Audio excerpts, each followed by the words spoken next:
kenapa dikatakan Tritunggal itu karena referensinya seperti ini, Kak. Menurut pemahaman saya, bahwa Bapa satu, Bapa pencipta. Namanya aja.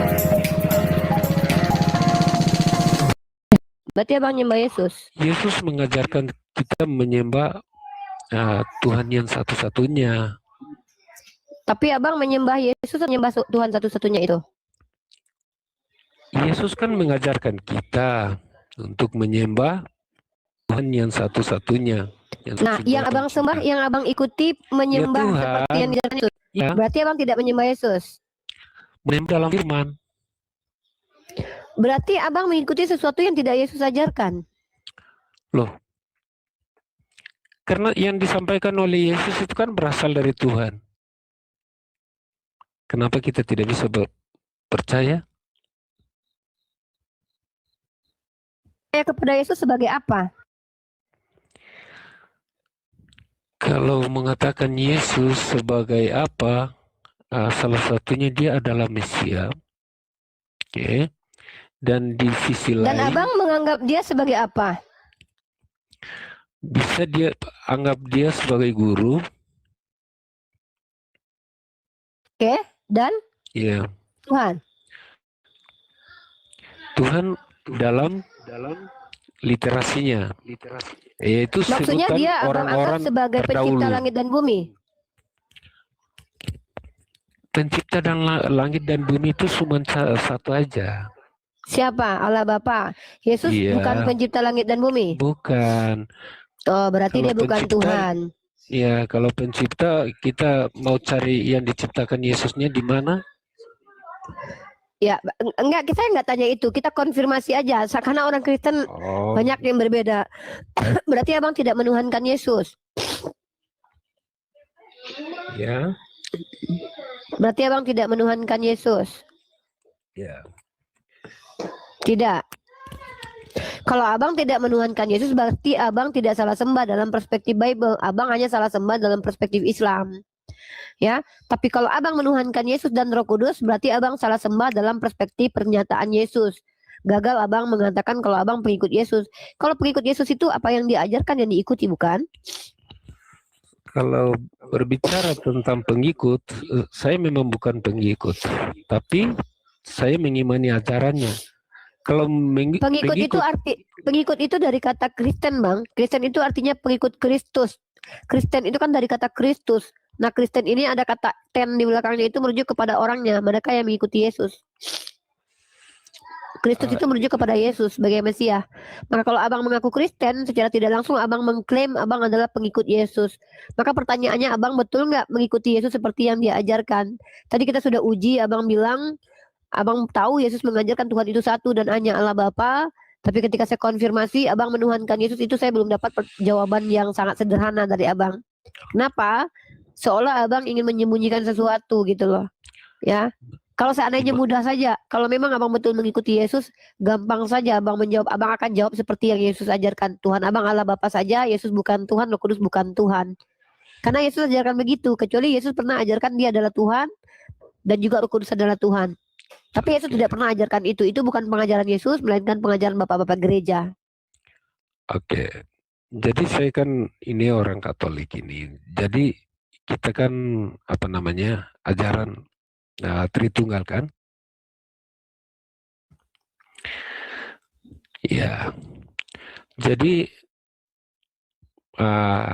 kenapa dikatakan Tritunggal itu karena referensinya seperti ini, Kak. Menurut pemahaman saya, bahwa Bapa satu, Bapa pencipta, dua Yesus membawa firman, dan Roh Kudus memimpin atau menuntun kita.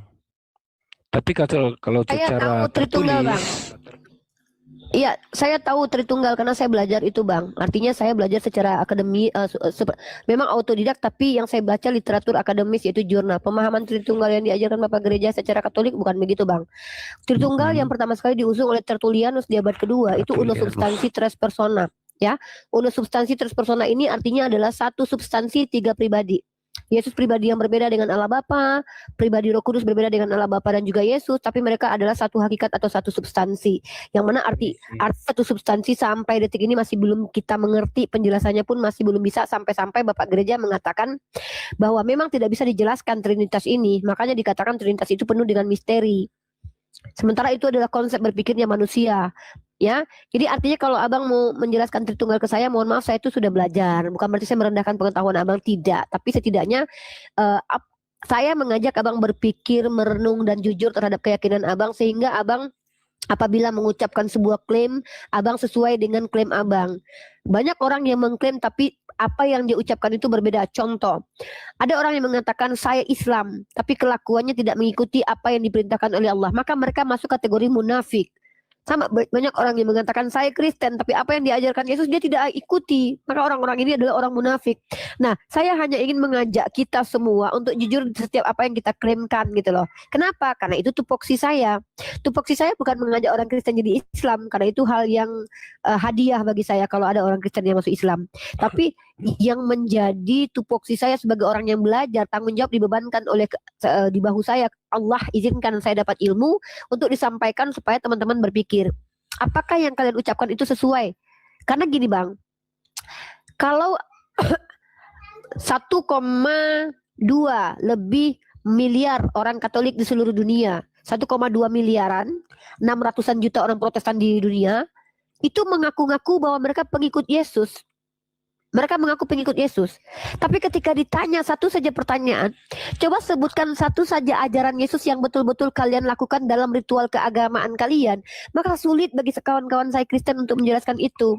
Kalau ditanya pertanyaan itu kepada kami umat Islam, maka kami akan menyebutkan bisa sampai 100 ajaran Nabi Muhammad yang kami ikuti dalam implementasi keberagamaan kami. Contoh, Idul Fitri seperti contoh Nabi Muhammad, Idul Adha seperti contoh Nabi Muhammad, puasa seperti contoh Nabi Muhammad, sholat seperti contoh Nabi Muhammad. Kemudian bersedekah seperti contoh Nabi Muhammad, berzakat seperti contoh Nabi Muhammad, minum seperti contoh Nabi Muhammad. Dan yang wajibnya kami terapkan dalam keagamaan yang nampak secara pembuktian mana mayoritas Islam sepakat bahwa itu adalah ibadah wajib. Dan itu semua diajarkan oleh Nabi kami. Tapi kalau kita lihat di gereja, apalagi gereja Katolik, apakah pernah Yesus mengajarkan untuk ke gereja? Adakah Yesus mengajarkan joget-joget di gereja? Adakah Yesus mengadakan liturgi-liturgi di gereja? Apakah Yesus itu pernah mengajarkan makan roti minum darah? Apakah Yesus ajarkan seperti ekaristi? Apakah Yesus mengajarkan seperti yang kalian lakukan? Tidak sama sekali kita bisa temukan dalam literasi Bible apa yang kalian lakukan di gereja Katolik maupun Protestan itu tidak pernah diajarkan oleh Yesus. Melainkan itu dibentuk dan diajarkan oleh Bapak Gereja. Contoh Natal. Natal itu dari asalnya itu pengaruh dari Saturnalia. Saturnalia adalah hari perayaan Romawi memperingati hari lahir Dewa Saturnus. Tapi kemudian Saturnalia itu dikembangkan menjadi Natal. Maaf saya agak pilek ya bang ya, saya agak flu. Enggak apa-apa. Tapi nah, ada poin lebih baik. Iya, jadi artinya adalah kalau kita lihat liturgi di gereja Katolik dan di gereja Protestan itu bukan hal yang pernah diajarkan Yesus. Kalau kita tanya, orang Kristen bilang, kami mengikuti ajaran kasih. Ajaran kasih itu hal yang tidak bisa dibuktikan. Yang kita nampak di gereja, ritual keagamaan orang Katolik dan Protestan, tidak satu pun yang diajarkan Yesus. Tidak satu pun yang pernah Yesus ajarkan, ikuti ini untuk dijalankan sehari-hari, itu tidak pernah. Karena Yesus pelaku hukum Torah, karena dia orang Yahudi. Tapi gini sebentar potong ya. Tapi di Ekaristi di ajaran kita itu kan mengikuti perjamuan makan malamnya Yesus. Perjamuan terakhir yang dilakukan oleh Yesus makan bersama murid-muridnya. Masa kok kita nggak boleh mengimani seperti itu? Apakah kalau seandainya Yesus misalkan naik keledai, apakah itu kalian lakukan juga? Yang saya tanya itu bukan apa yang Yesus lakukan yang kalian ikuti, karena nanti itu konsekuensinya bahaya loh. Apa kalian disalib kayak Yesus? Apa kalian melakukan apa yang Yesus lakukan selama ini? Tidak. Yang saya tanya apa, sama seperti Nabi Muhammad begini. Nabi Muhammad itu melakukan kehidupan sebagaimana mestinya sebagai manusia, tapi dia mengajarkan sebagai tauladan, ini loh yang harus dilakukan. Contoh, berpuasalah, bersedekahlah. Nah, Yesus pernah nggak mengajarkan itu kepada murid-muridnya? Lakukanlah ini setiap tahun. Ada nggak kayak gitu? Ada, kalau di ajaran kita puasa ada. No, saya tak tanya puasa. Yang tadi itu, perjamuan malam itu. Apakah Yesus ajarkan lakukan ini, peringati ini setiap hari? Iya, Di mana itu tertulis? kalau secara secara tertulis atau pakai dalil, saya mungkin nggak sempat untuk buka semuanya tentang itu. Jadi saya satu perangkat. Tapi itu mau betul-betul ada tertulis di perjamuan malam, Yesus bersama murid-muridnya lakukan ini dan mengenangkan aku. Itu ada. Yang saya tahu ayatnya begini, Bang. Yang dijadikan dasar orang Kristen menjalankan perjamuan kudus adalah, lalu ia mengambil roti, mengucap syukur, memecah-mecahkan dan memberikannya kepada mereka. Katanya, inilah tubuhku yang diserahkan bagi kamu. Perbuatlah ini menjadi peringatan akan aku. Iya. Ya, berarti kalian Jadi makan tubuh Yesus setiap tahun. Iya, dalam bentuk roti. Karena Yesus Jadi, sendiri yang berkatakan, terimalah dan makanlah. Inilah tubuh. lalu Terimalah mengambil minum. roti dan mengucap syukur, memecah-mecahkan dan memberikannya kepada mereka. Katanya, inilah tubuhku yang diserahkan bagi kamu. Roti itu Yesus katakan, inilah tubuhku yang kuserahkan bagimu. Perbuatlah ini menjadi peringatan akan aku. Iya. Gitu. Iya. Seperti itu? Ya, jadi setiap tahun itu kalian memakan tubuh Yesus, begitu? Bukan setiap tahun. Kalau kita yang rajin ke gereja Coba kalau itu kita kan lihat, ya. Kalau di kita Katolik itu kan misalnya itu setiap hari. Jadi kita yang punya banyak Bang, dengarkan ya. untuk. Tahu nggak? Kalau memang ini adalah ajaran perintah Yesus untuk dilaksanakan, kenapa setiap denominasi itu berbeda-beda pandangannya? Ya. Ada yang mengatakan bahwa itu saya hanya menyebutkan apa yang terjadi secara realitas di Kristenan. Kalau memang ini adalah perintah Yesus yang harus dilakukan. Nah, nanti pertanyaan saya lanjut ke selanjutnya. Sebagian melihatnya sebagai simbol peringatan, sebagian percaya kehadiran rohani Kristus, sebagian percaya roti dan anggur benar-benar menjadi tubuh. Pertanyaan saya adalah, kalau ini tidak dilakukan, gagal nggak keselamatannya, Bang? Berarti kita tidak mengimani. Yang saya tanya, gagal nggak keselamatannya? Gagal lah. Berarti Yesus percuma disalib. Ya, gagal kalau kita tidak melakukan berarti Yesus percuma itu. disalib. Berarti tanpa perjamuan itu disalib itu percuma. Ya, dari sebelum disalibkan perjamuan itu dulu.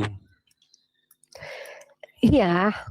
Pertanyaan saya, kalian peringati itu setiap tahun, kalau tidak dilakukan, maka gagal nggak keselamatan dari Yesus? Bukan setiap tahun, tapi setiap misa. Iya, setiap misa. Apabila kalian tidak lakukan, jadi nggak keselamatan kalian dapatkan? Tidak.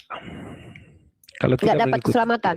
Nggak dapat menyelamatkan. Berarti penyalipan itu tidak, berarti penyalipan tidak menjamin keselamatan ya? Iya, karena kita tidak memperoleh bagian dari Ekaristi itu. Ya, oke lah. Berarti penyalipan tidak menjamin keselamatan. Ya. Oke, terima kasih. Itu saja. Saya hanya tertarik dengan, saya hanya ingin teman-teman itu belajar jujur. Kalau memang seperti itu ya sudah, karena itu bertentangan dengan doktrin bahwa penyalipan itu adalah jalan keselamatan. Berarti penyalipan itu punya rangkaian lagi yang harus diikuti. Artinya tidak cukup penyalipan Yesus. Yesus juga menghendaki ketika dia disalib, teman-teman semua memperingat. Penyaliban Yesus itu nggak menjamin bahwa kita tidak bertobat dan kita berdosa terus. No, bukan itu. Penyalipan itu tidak menjamin keselamatan umat Kristen. Karena apa? Percuma teman-teman mengimani Yesus disalib kalau kalian tidak melakukan proses Ekaristi. Karena itu pun percuma, kalian tetap masuk neraka. Ya, betul. Berarti itu menjadi kewajiban ya? Mungkin ya kewajiban. Mungkin ini pemahaman saya, tapi saya kira kalau di orang-orang nggak masalah, saya menghargai jawaban Anda. Teologi dan pastor, mereka pasti juga mengatakan seperti apa yang saya katakan. Jadi boleh saya menghargai jawaban Anda. Boleh silakan. Saya sudah dapat poinnya bahwa Abang mengaku bahwa penyalipan itu tidak menjamin keselamatan. Karena penyalipan itu sia-sia kalau kalian tidak melakukan proses Ekaristi.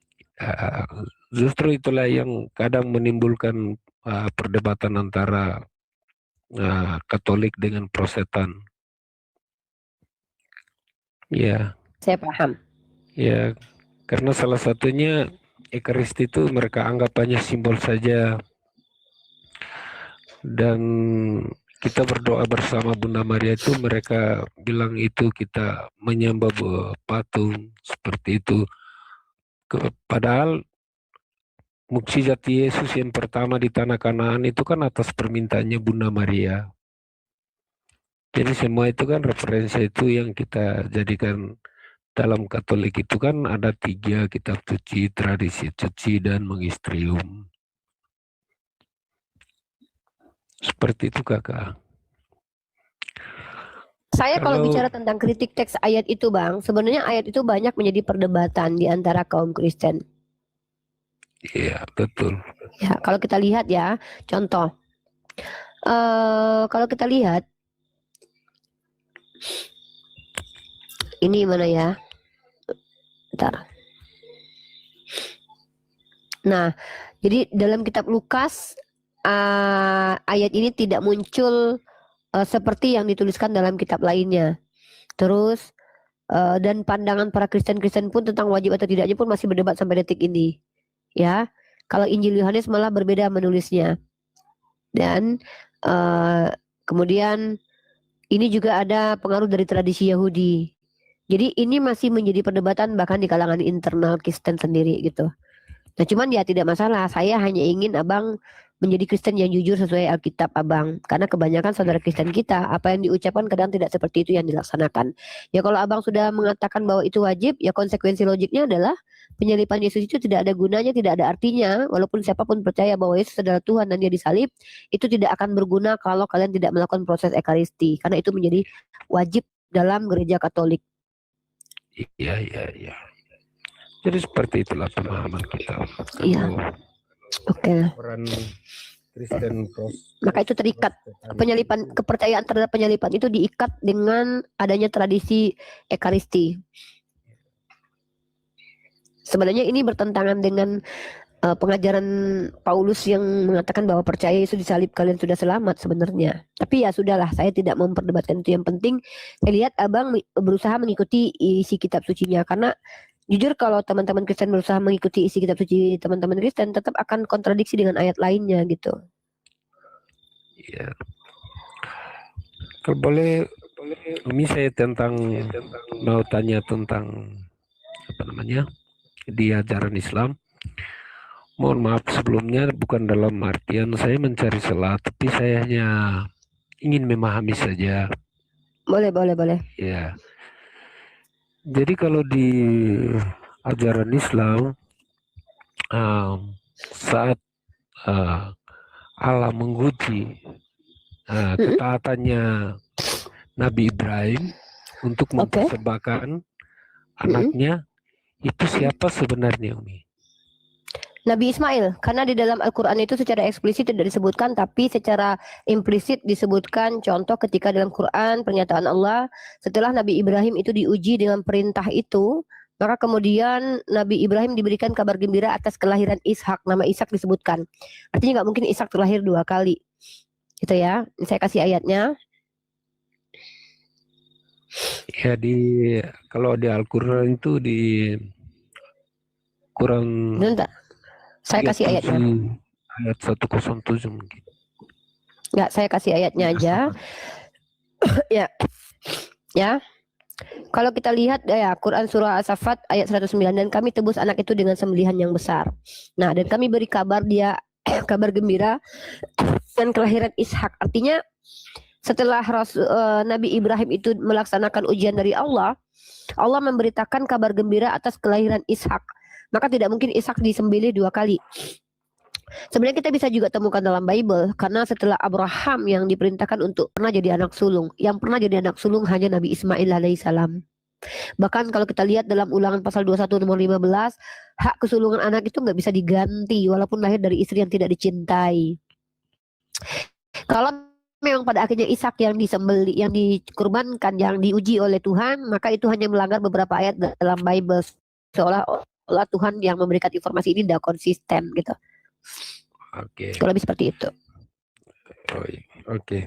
Jadi kalau seperti itu kebingungan di situ, saya kalau dikaitkan dengan di Alkitab Kejadian 17 ayat 19 sampai 21 itu kan Allah menjanjikan tentang keselamatan. Jadi kalau kita dikaitkan dengan yang seperti tadi Umi jelaskan itu agak berbeda. Justru terbukti yang terjadi saat ini tuh kalau abang lihat justru ke janji Tuhan kepada Ismail yang terlaksana. Coba kata Tuhan apa? Aku akan menjadikan anak cucumu banyak seperti pasir di lautan. Benar nggak? Benar nggak? Tapi itu kalau dijelaskan dalam. No, kita pakai tekstual kontekstual menjelaskan kaidah ayat itu. Benar nggak Tuhan menjanjikan itu kepada Abraham? Melalui keturunanmu akan sangat banyak. Oke. Di tahun 2026 ini, Bang. Dari tahun dulu kita hitung berapa tahun ke belakang. Mana paling banyak, Bang? Bani Ismail atau Bani Israel? Secara realitas. Saya tidak konfirmasi datanya. Tapi Bang, bisa dicari, bisa dilihat Bang sekarang, Bang. Survei dari lembaga-lembaga yang mengkaji jumlah mayoritas orang Bani Ismail atau orang Arab dengan jumlah orang Yahudi, perbandingannya itu jauh sekali, Bang. Ya, perbandingannya jauh sekali. Antara jutaan, saya kasih data ya. Bentar ya.